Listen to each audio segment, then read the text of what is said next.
Butterflies are particularly well known for their beautiful shapes and the splendid colors of their wings.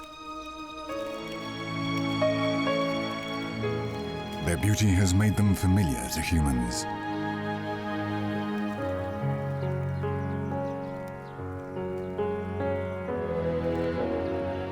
But butterflies are only part of a large family that we are not well acquainted with, the insects. The largest and most successful family of animals on planet Earth. Like all living creatures, they too are born, grow, reproduce and die. Although there are some important differences from all other animals. In the insect world, the form of growth presents surprising variations that culminate in an apparently magical process, metamorphosis.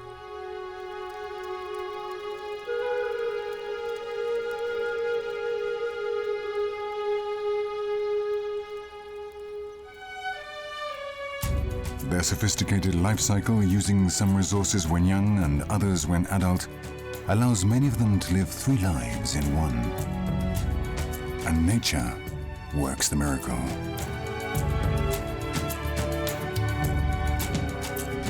Their ultimate aim, reproduction, is one of the keys to insects' success. However, this is only the end of a long story. A story that, more than any other, should be told from the very beginning.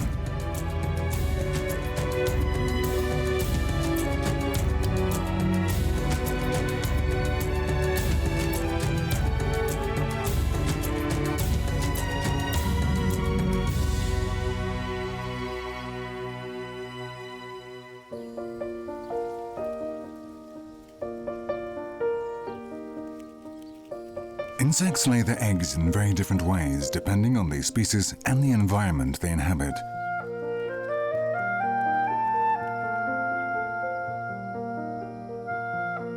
With the greatest of care, some prepare the eggs to adhere them to the plant where they will remain until the moment of hatching. Some will even protect the eggs during this time.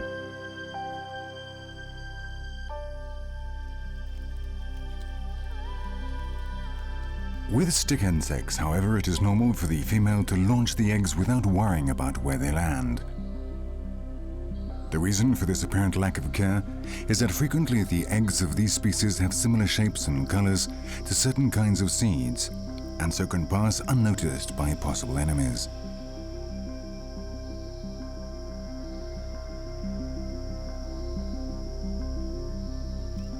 However, in other cases, the female has in her abdomen a structure prepared for a more selective laying process.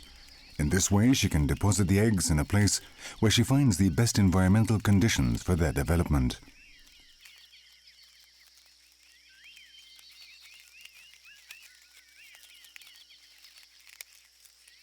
First, she lays them in a substratum, and then she buries them carefully, leaving them out of the reach of predators.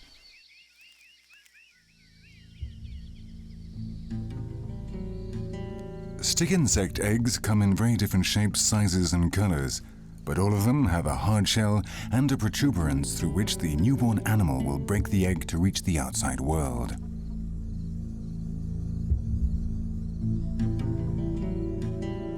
It seems as if one rule among these animals is a certain slowness at all stages of life. Although most insects' eggs hatch quite quickly, these eggs take an extraordinarily long time to mature, sometimes up to 2 years. In some species, the females can lay eggs without being fertilized by the males. In this case, only female young are born. This form of reproduction has the advantage that it allows the family to increase in size very quickly, since no time is lost either looking for a partner or mating. However, it has a downside, which is that the young are born with a poor genetic makeup, and so the species weakens and loses some of its capacity to adapt and evolve.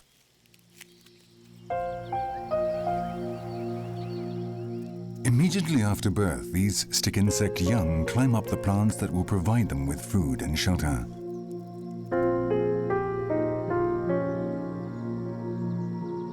As yet, they have no wings or sexual organs, but apart from that, they are a close reflection of how they will be as adults.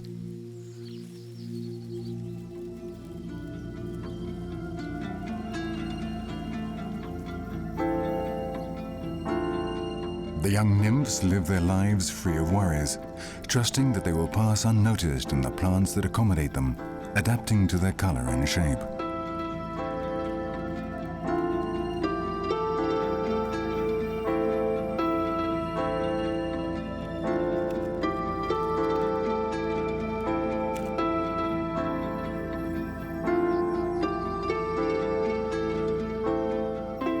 Their behavior also varies since they are particularly agile and fast when they move.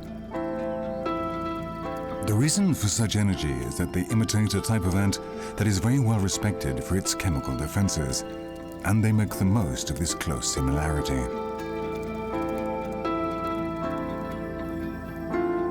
The small insects have to overcome a curious obstacle in order to develop.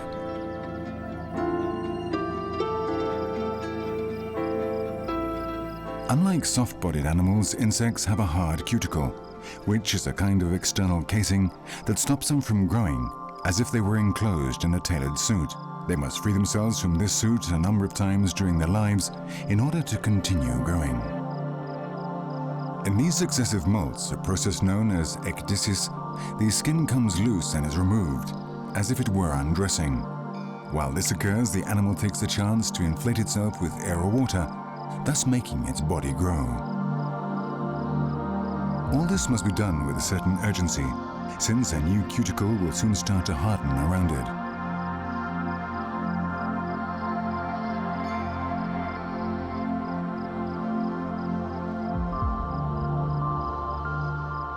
The nymphs grow in this way until they reach the last stage of their youth. The shapes of the future wings can be clearly made out. When they reach adulthood, these wings will have developed fully.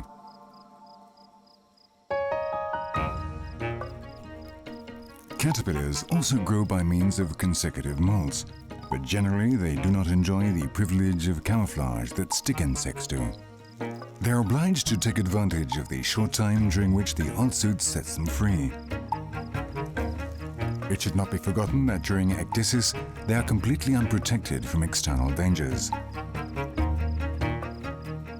This form of growth is not exclusive to these little animals. Insects must grow by molting their suit in stages, abruptly, unlike the growth of the majority of vertebrates. However, the number of times that each of them undergoes the process during their lives varies greatly, as does the time that each molt lasts, although this is always short.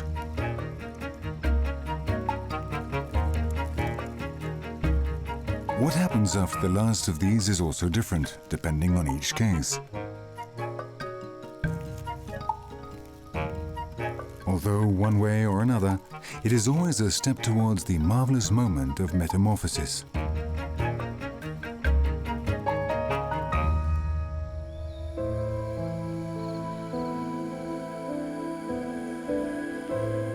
In the case of the furniture beetle, the eggs produce larvae, which, with their fragile appearance and soft bodies, are highly vulnerable to any danger. And so they remain hidden throughout their larval life, which is always long, and can even be very prolonged in the case of some species.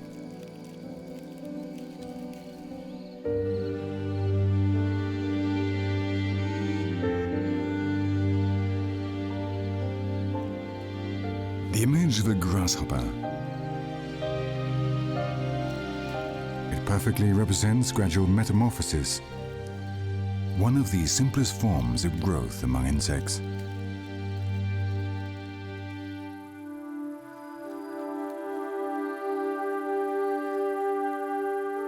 Gradual metamorphosis normally occurs among the least evolved insects, the group the grasshopper belongs to. The newborn arrives, making the others curious.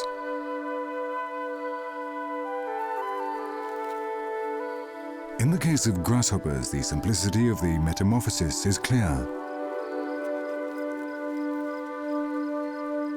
In the same way that newborns of some species are very different from their parents, in others, there is a strong similarity.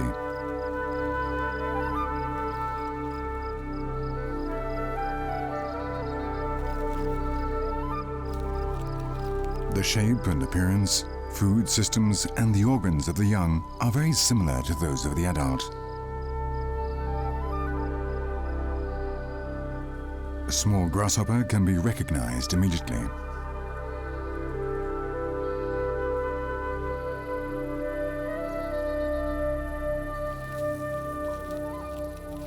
Getting rid of that made-to-measure suit is always an uncomfortable task. During ecdysis, the young grasshopper will develop inside it the organs and systems of the future adult, but maintaining from the very beginning a very similar appearance to its parents. It will reach adulthood when its wings, if it has any, and its sexual organs have developed after the last stage of ecdysis.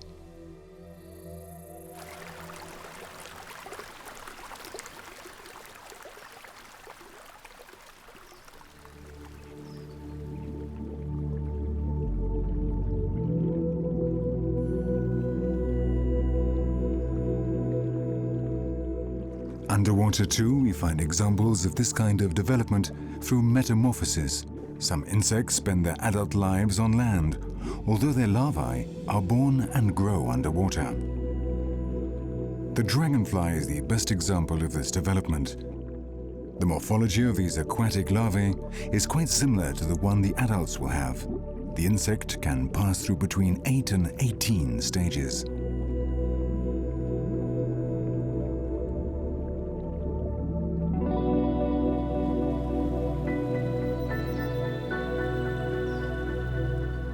Mosquitoes, however, also underwater are an example of another kind of development, complex metamorphosis.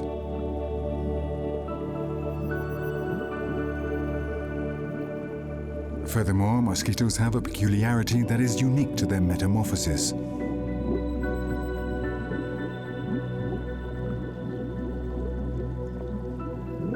While the pupae of other species stay still during the time when inside the whole organism is being reorganized, mosquito pupae move continuously.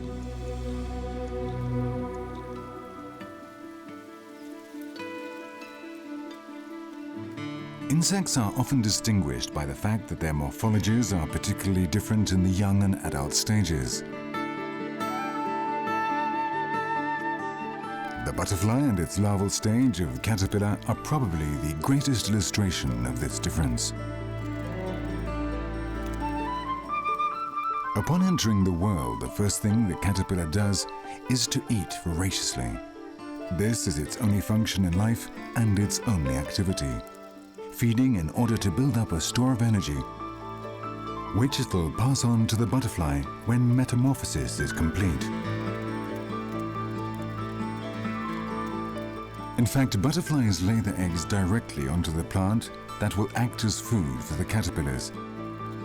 And in this way, the caterpillars do not have to waste time traveling to the food source. In terms of food preferences, there are all kinds, from selective gourmets that only feed on one kind of plant, to others who are not at all fussy with their food. During most of their lives as caterpillars, their behavior is gregarious, giving rise to curious situations, such as all of them eating or resting at the same time.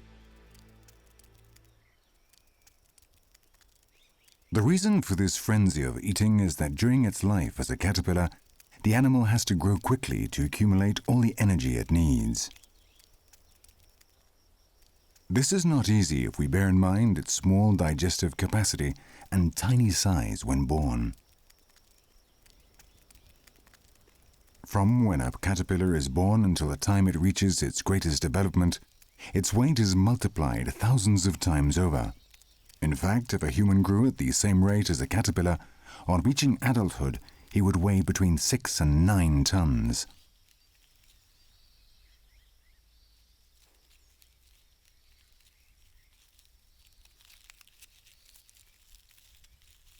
However, although one might think otherwise, the daily voracity of thousands of caterpillars does not endanger the natural equilibrium.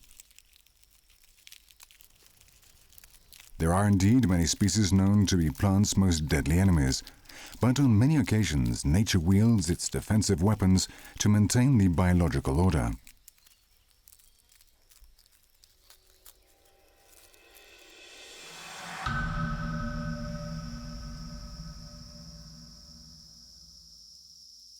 Species that live on dead vegetable materials, such as these beetle larvae, are irreplaceable in the recycling process.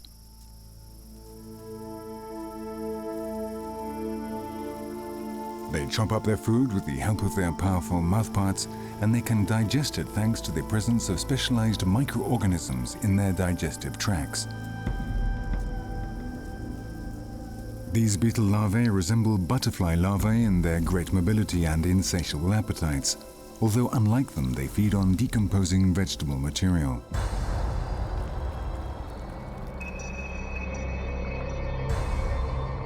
Underwater again with the dragonfly nymph, distinguished among waterborne creatures by the perfection with which their bodies are modeled for the hunt.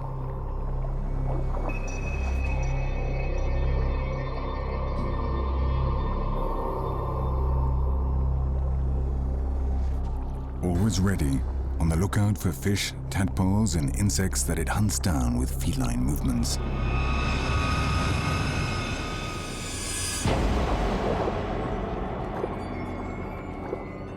It traps its prey by launching its lower lip like a harpoon, and it holds the prey down with this weapon while devouring it.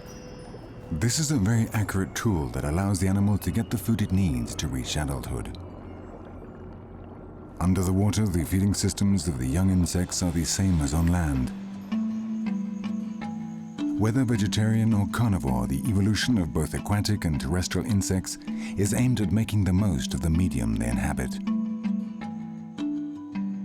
After successive molts and reaching the end of the period when they store energy, the insects leave the young phase of their lives and the moment of their transformation into adults approaches. The process begins with the search for the right place to pupate, the home where they will live their second life. This is the task that occupies the caterpillars we usually see at the beginning of the summer. They move quickly, engaged in this hectic search. Some of them choose a place on the ground, spinning cocoons at ground level, where they will become pupae. Others bury themselves in order to undergo that magical transformation into a chrysalis.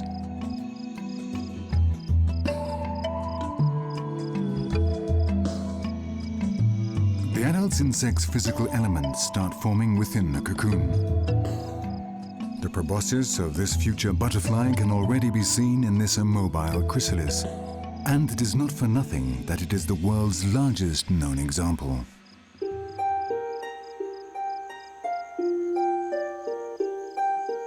Other caterpillars, on the other hand, like to have their home hanging. They attach their bodies to the branches of the plant where they have spent their lives.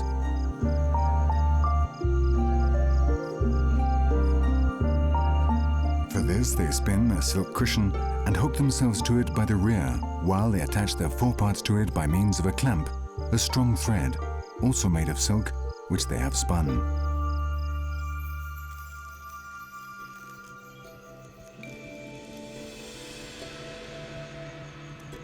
Once settled in its new home, it starts to shed its old caterpillar skin, its last molt, from which the incipient chrysalis emerges, uncovered.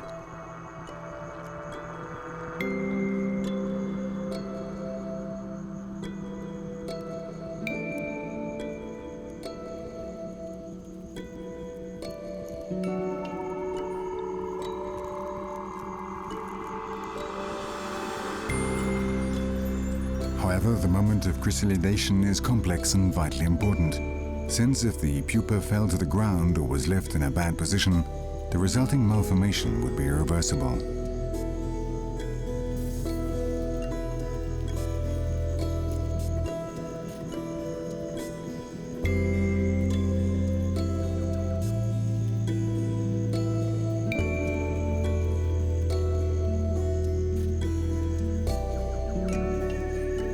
That is why, when removing their old skin, they must be extremely careful not to come loose from the plant supporting them. So the pupa is fixed to the plant, awaiting the formation of the organs of the adult that will emerge during the summer. In the case of the swallowtail butterfly, the adult will not emerge until the following spring. That is why its green color will gradually change to brown, in order to provide camouflage when the plants where they live dry up with the arrival of autumn. During this phase of metamorphosis, the chrysalis stays absolutely static, not feeding in any way. While its skin hardens and changes color, a true reorganization of its whole being will take place inside. At the end of the process, this will result in the birth of the butterfly.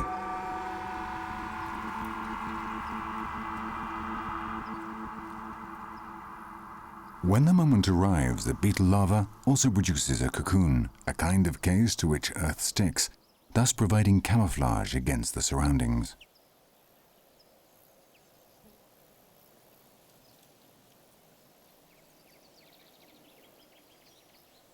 Within its nymphal chamber, this pupa, which stays completely immobile, starts to experience magical transformations. All the beetle's organs grow and strengthen inside.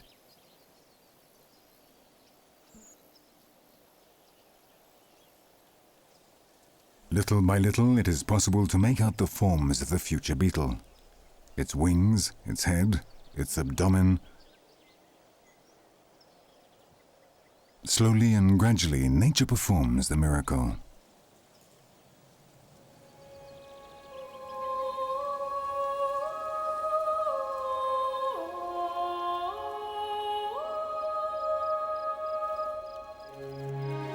Finally, the chrysalis starts to open up, its skin tearing with the same silent delicacy that has prevailed throughout the process.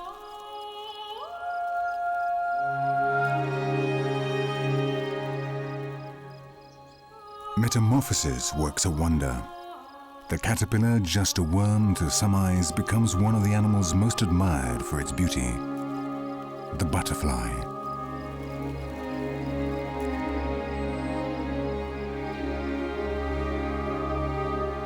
And the process of metamorphosis ends when the butterfly starts to pump blood towards its wings, making them spread.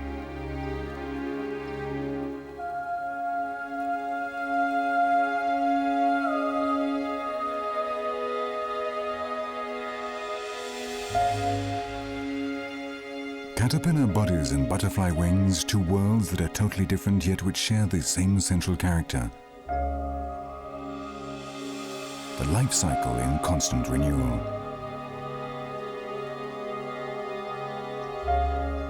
When that moment is over and the wings that are to be so useful during the butterfly's life take on their final shape and hardness, the insect will be ready to fly.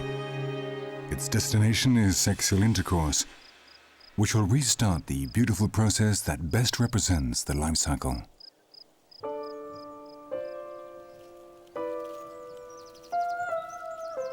Complex metamorphosis is the greatest specialization achieved in the insect world, and it is present in the most evolved species. It is an incredible magic show that nature puts on every day, an incalculable number of times, and in very different ways.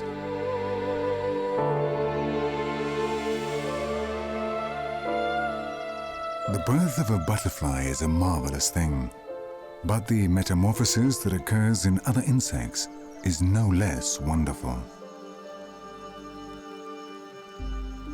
The adult beetle starts out on life without wasting time, as if the long wait inside the pupa had made it impatient, and it was in a hurry to get started on this last essential part of its life. The wonder that is complex metamorphosis, and the spectacular contrast between the unpleasant appearance of the larva and the beautiful colors of the adult insect. It is equally curious that animals which, when young, feed on dead material, as adults drink the nectar of flowers.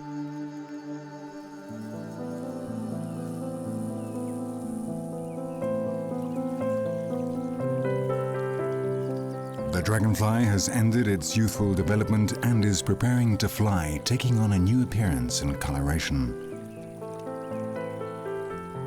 It could be said that it is a different animal, now surprisingly adapted to life in the air, where it will become a great predator with the same success it had in its previous stage underwater.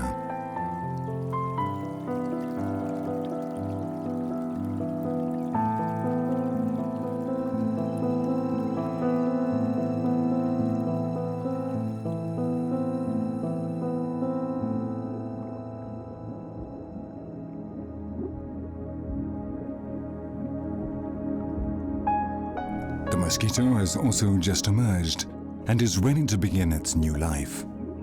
Once the pupa has been abandoned, it settles on the surface of the water, waiting patiently for its new suit to dry, while it prepares to make summer nights a misery for human beings.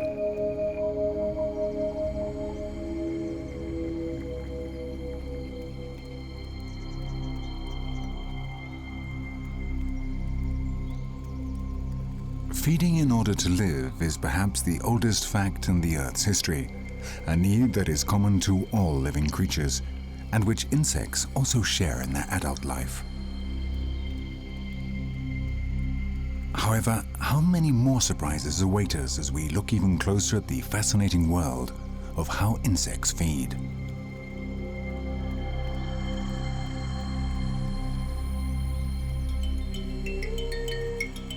Among adults, there are innumerable species that choose an exclusively vegetarian diet, which does not prevent them from having different and very often select feeding habits.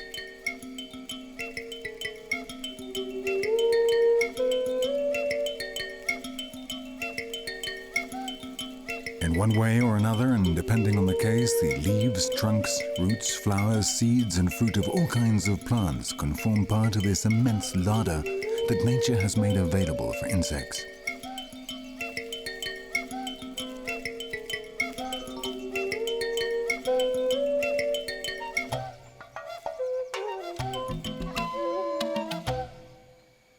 And if the food is diverse, then the forms of eating are even more so. Each of the hundreds of thousands of different species of insect has its own way of searching for food.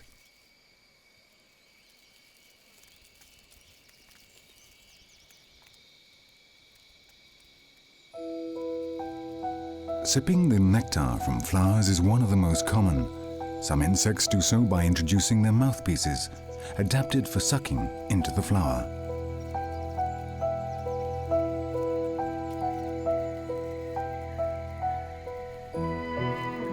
The friendly relationship that they enjoy seems to be illustrated by the delicacy with which some insects feed on the flowers. They don't know it, but they are enjoying a banquet their host has invited them to in exchange for a favor, without which the plant could not reproduce.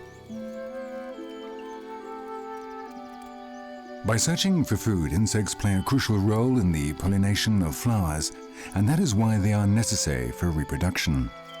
Although there are also curious cases of opportunism, such as this bumblebee. It is not that this insect refuses to pollinate the plant. In fact, it sometimes does so, but its impatience can lead it to eat from the base of the flower, and so it obtains the nectar without transporting the pollen in exchange.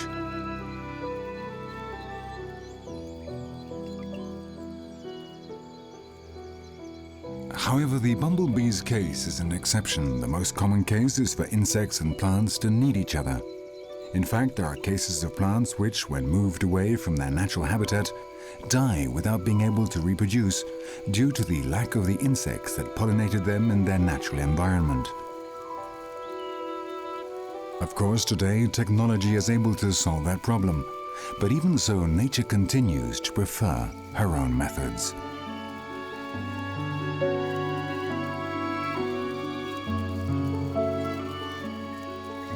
The spectacular colors normally shown by flowers have a function that is more than simply to look good. Actually, these colors attract the pollinating insect by providing a seductive destination. The shapes of flowers are often in designs that allow the insects to land on them without problems. This is another of nature's techniques to facilitate pollination.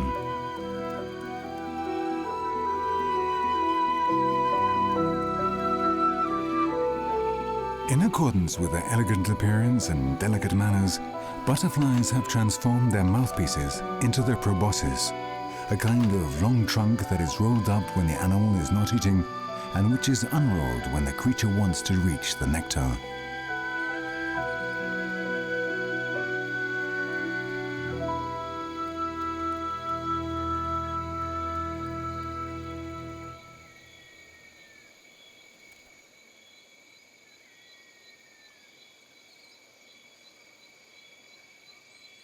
Other insects have gone as far as lengthening their own heads so that they have a beak strong enough to go through the shell of the chosen nut in order to reach the food inside.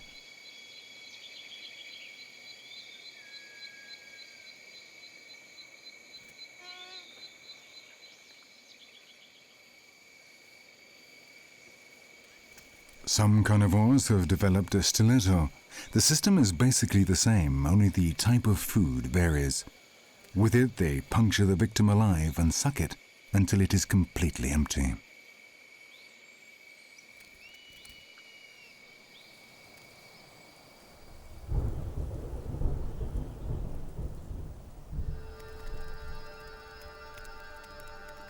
Certainly, carnivorous insects are very specialized animals.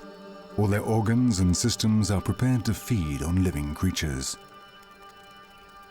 The mantis's mandibles carry out a very precise task. This image illustrates better than any other the synchronization developed by organs located in insects' heads. The large size of its eyes enables it to locate its prey. The precision of its movements to stalk them and capture them. Its legs, which are sharp and have spines, to hold them, and its implacable jaws filled with teeth to cut them up and devour them.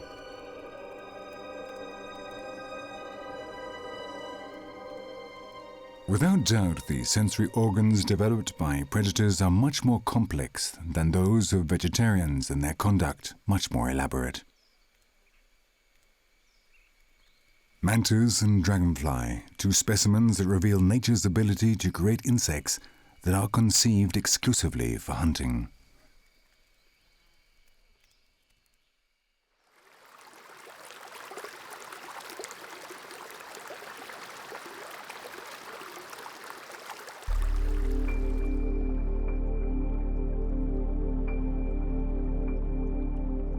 Beneath the water, the food of aquatic insects is basically similar to that of land insects, the only difference being those marked by the environment to which the former have learned to adapt. This animal, the largest aquatic beetle in Europe, feeds off algae and aquatic plants.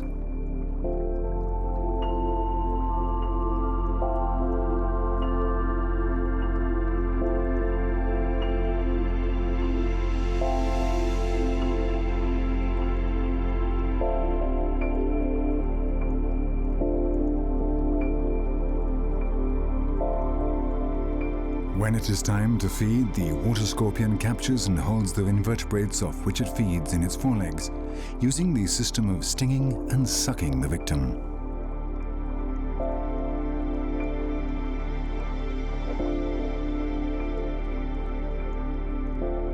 When food is scarce, as occurs when the pools dry up in summer, it may even practice cannibalism.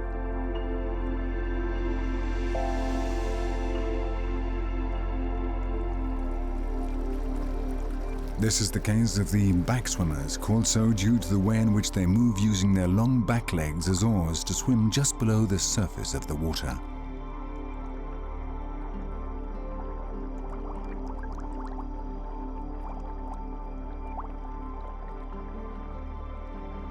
When an insect falls into the water, its light weight causes vibrations that are captured by the predator, which immediately pounces on its prey.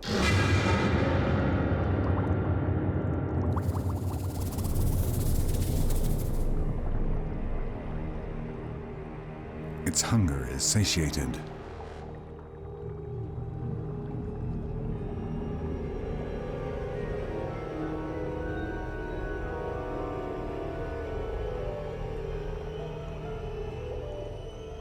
The story is repeated over and over again, but there are times when this is not so easy.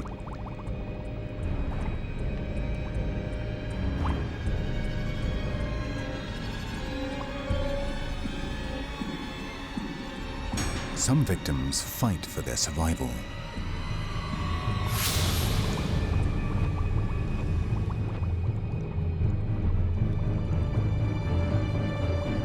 In that case, a fight to the death takes place in which the hunter is always at an advantage. If its prey puts up a fight, the predator just waits for it to drown.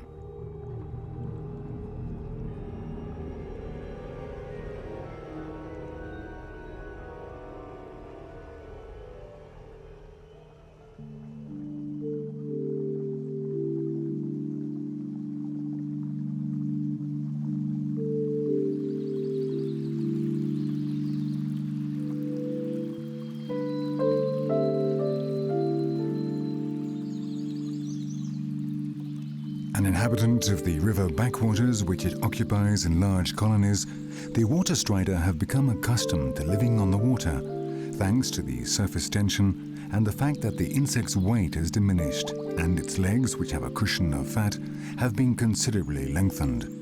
This way they can cover a large radius and float on the thin surface area. They feed off insects that accidentally fall into the water. The vibrations allow them to locate their prey.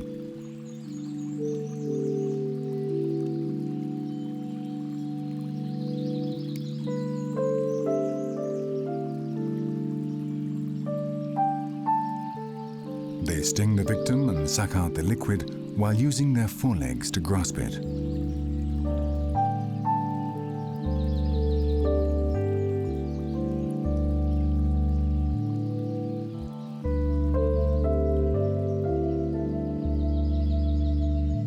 The water measurer is a relative of the water strider.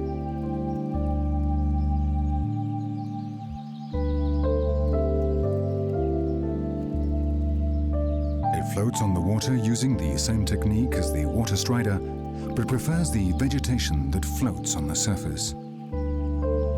Apparently, apart from the secret of knowing how to float on the water, both insects are familiar with peacefully coexisting in the habitat in which they live. Contrasts in nature. Contrast between the carnivorous voracity of the predator and the peacefulness of a vegetarian meal.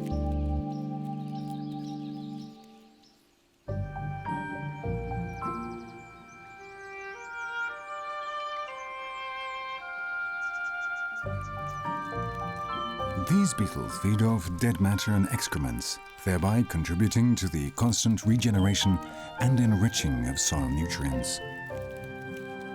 The ground over which they pass is cleaned and the vegetation can grow back. They are actually true recycling machines and essential in the vital process created by nature. The existence of these beings with their unattractive eating habits is extremely fortunate for the biological order.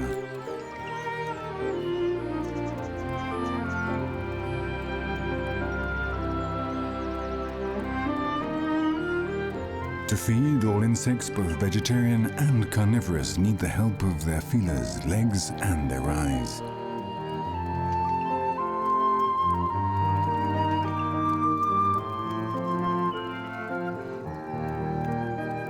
They are without a doubt aware of the importance of all these organs in detecting and recognizing which plants or animals are appropriate for satiating their appetite without any risk. For that reason, they all maintain scrupulous levels of hygiene. All insects have adapted their bodies in such an amazing and spectacular way to ensure the survival of their species. And each one of these adaptations has an ultimate objective that is common to all: reproduction. Finding a mate a common act in all species, and one which, although appearing simple, conceals many different ways of seduction and physical peculiarities. An enormously diverse series of techniques that comprises what is without a doubt the most interesting type of sexuality on the whole planet.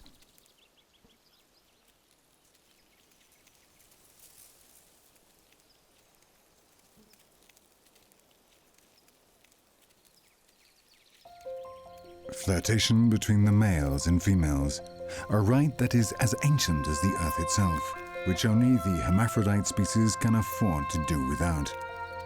However, since this is a very rare case in insects, they must make great efforts to find a mate. Nature knows the importance of the encounter between the sexes and has developed a wide range of weapons of seduction in order to make it easier, and, when necessary, to shorten it, since many insects exist that live for only a few hours during their adult life. In the spring, the time when the environmental conditions are ideal, the exercise of seduction is increased. Of course, this flashy display has only one ultimate objective: copulation.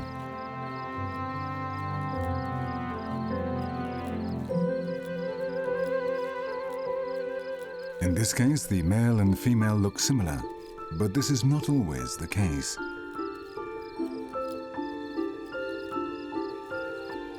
In the universe of beetles, the rules of seduction before mating are as diverse as they are surprising, in many cases.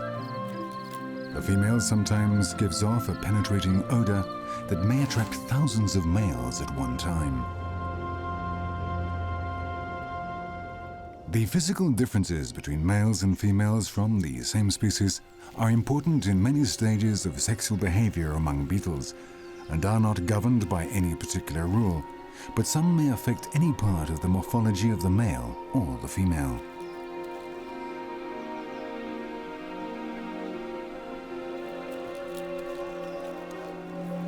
The amorous encounter may bring a few surprises. The female does not have the protuberance that the male sports in the form of a spectacular horn.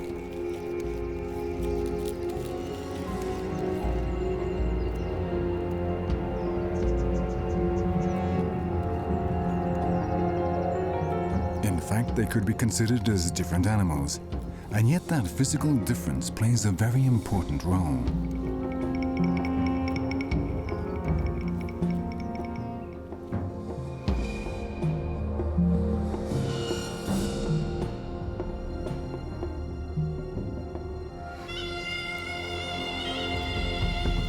As a general rule, the protuberances and horns on many male beetles are used for the combats that often take place during the mating season. These combats fulfill the objective of improving and perpetuating the continuity of the species. The strongest beetle will mate with the female and transmit its force to its issue.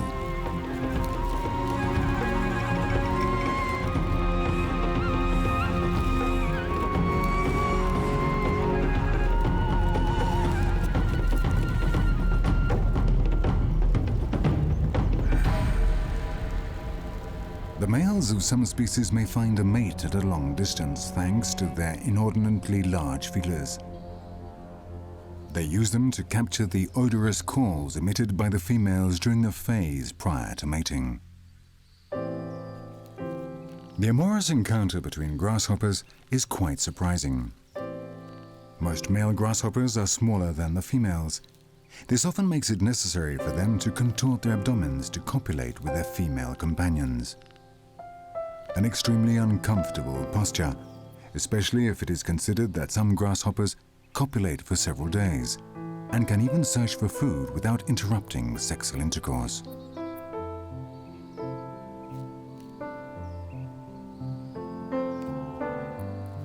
There may also be different phases of behavior when copulating in addition to purely physical ones. This grasshopper uses its wings to approach the female.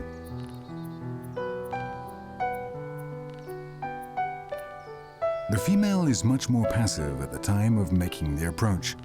Perhaps this is because of her tendency to use her tiny wings as little as possible, due to their lack of development, making it impossible for them to be used for flight.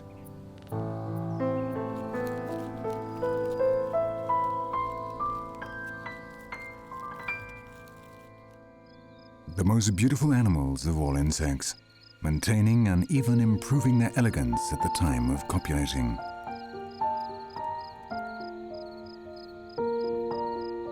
Male and female show off their delicate bodies.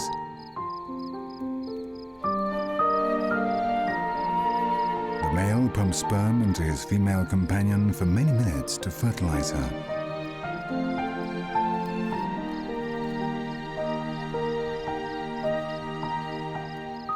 The union of two butterflies is a symbolic illustration of the importance of reproduction.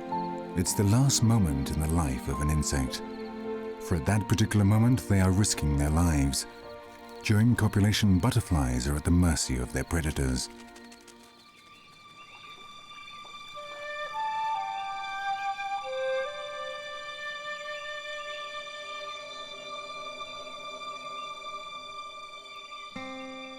In the stick insects, the differences are also quite evident. The females of this species are larger and have lost their power to fly, since due to their particular mating rite, this is not necessary.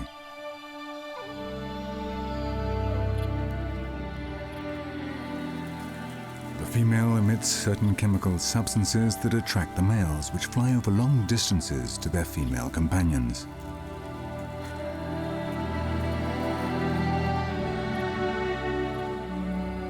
The encounter of the sexes is totally guaranteed. These animals may copulate for hours, and even up to 3 weeks.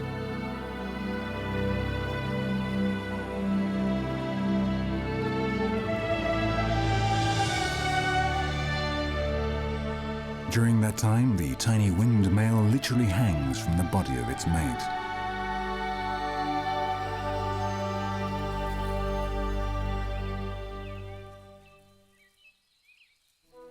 The sexual behavior of the mantis, a universal legend about which the whole truth is by no means known.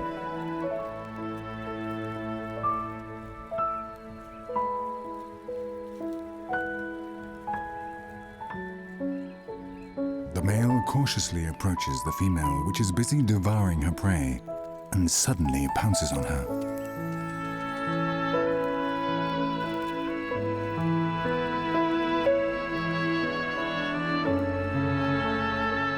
With a gentle movement that is quite uncharacteristic of these implacable predators, he brings his abdomen close to that of the female, with the intention of copulating.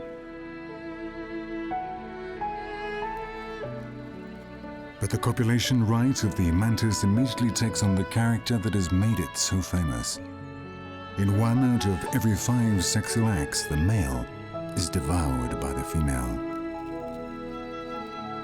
She starts by eating the head, thereby eliminating the nervous centers that inhibit copulation, and that way achieving a faster transfer of sperm. In these cases, the male feeds the female, which this time may decide not to eat her companion.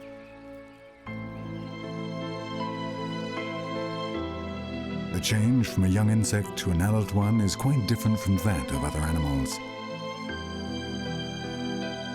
Many species must overcome a series of obstacles and dangers during their 3 lives in one.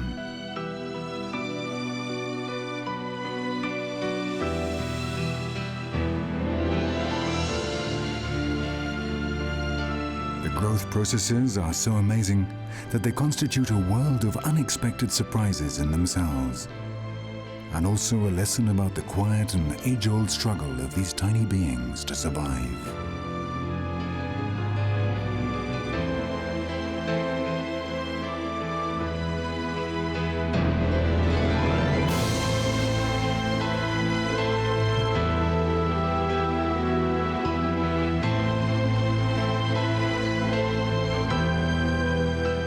The adult butterfly is now ready to fly in search of a mate, thereby ending the cycle that will start again with the budding of a new life.